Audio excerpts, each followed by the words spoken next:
ये सॉन्ग मेरा लॉकडाउन में आया था, बड़ा ही प्यारा सा सॉन्ग था।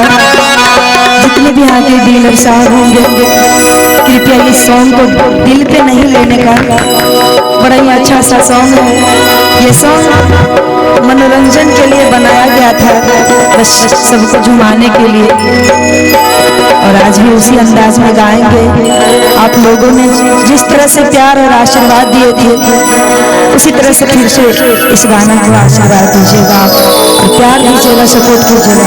और ये कहेंगे बड़ा ही सुंदर सा भाव में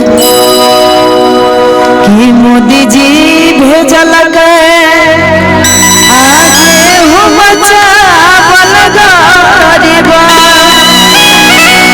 आगे दुखिया के बता गे सखिया कि सखिया के दिलर तोरिया बनल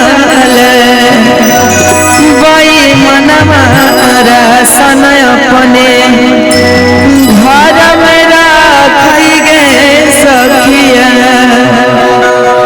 लॉकडाउन के समय है, एक औरतिया अपनी सहेली से कहती है डीलर साहब के बारे में गाली दे दे के कि गे सखी हमरा देखे राशन में 4 गोटा के नाम रहे, एगो के नाम काट के हटा दिल के कोरिया के फुट्टा से हमरा आप कहे 3 गोटा के राशन मिलता, एगो को नहीं मिलता। जब तक फिंगरप्रिंट नहीं देबो तब तक।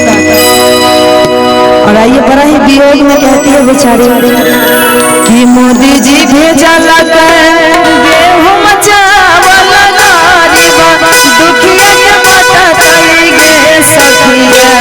गे सखिया गे सखिया गे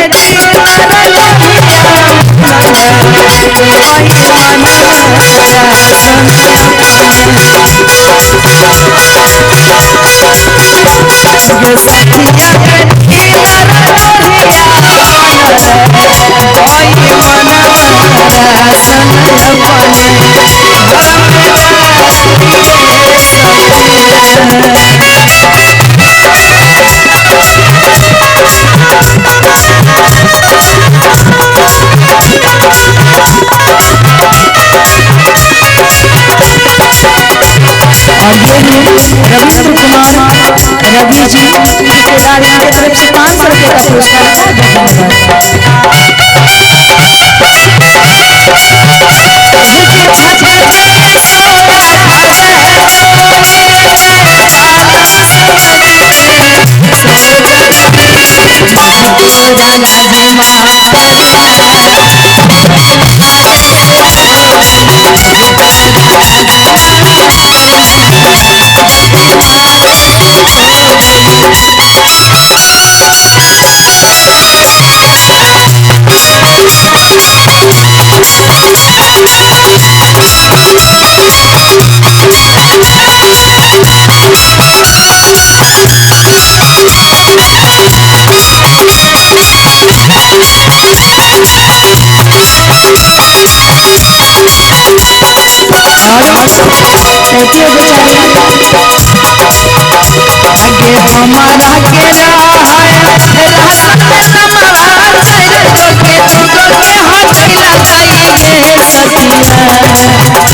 आगे हमारा के आगे हमारा के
सचिन कुमार यादव जी समाज सेवी हैं, इनकी तरफ से 500 रुपये का पुरस्कार आया है।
जी सोमन निवासी बरकुआ निवासी की तरफ से 500 रुपये का पुरस्कार है। Thank you.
आगे अच्छा लगा हो तो जोरदार ताली हो जानी चाहिए। और सबसे पहले आप लोग यहाँ